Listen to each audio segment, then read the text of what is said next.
नौशरो फिरोज़ मां अवां खे ख़बर ॾींदा हलूं। Bureau chief Faisal Bhatt ji report मुताबिक़ नौशरो फिरोज़ हालानी जे ॻोठ महमद ख़ान सियाल जी रहवासी रेशमा सियाल पंहिंजे मुड़ुस अनीस सियाल ऐं ॿियनि माइटनि सां गॾिजी माइटनि जे ज़ुल्मनि ख़िलाफ़ मीडिया अॻियां दाहींदे चयो त मुंहिंजी भेण मुस्मात मूमल मुंहिंजे ॾेर आज़ाद सियाल खे 1,90,000 रुपयनि में ॼणी कई हुई, जंहिंखां पैसा बि वरिता विया, पर उनखां पोइ वरी मुंहिंजे पीउ लाइक़ु मुंहिंजी भेण ॿिए हंधि विकिरो करणु पइचाई त मुंहिंजी भेण ऐं ॾेर अदालत में पसंदि जी शादी कई आहे, जंहिंखां पोइ असांजा माइट महमद लाइक़ु सियाल, पुलिस अहलकार महबूब सियाल, इम्तियाज़ ऐं इमदाद सियाल वारनि असां लाइ धरती ड्रामो बणाए छॾी आहे।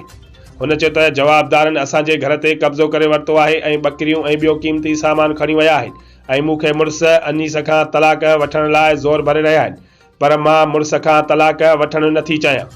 हुन मुतालबो कयो त तहफ़ुज़ फराहम करे घर तां कब्ज़ो ख़तमु कराए सुख सां ज़िंदगी गुज़ारण ॾिनी वञे। नालो छा आहे तव्हांजो? रेशमा। छा मसइलो थियो आहे दी? मुंहिंजो ॾेर मुंहिंजी भेण खे ॾिनो। अच्छा। पैसा ॾिनो न ऐं मुंहिंजा बि अथसि न, चवनि था त हाणे मूंखे तलाक था ॾियारनि न, मां नथी वठणु चाहियां। अच्छा, केरु केरु चवे थो तोखे? महबूब सियाल आहे, इमदाद सियाल आहे, लाइक़ सियाल आहे ऐं इम्तियाज़ सियाल आहे। जी जी। पोइ तव्हां छा चवणु हाणे? मुमताज़ सियाल आहे।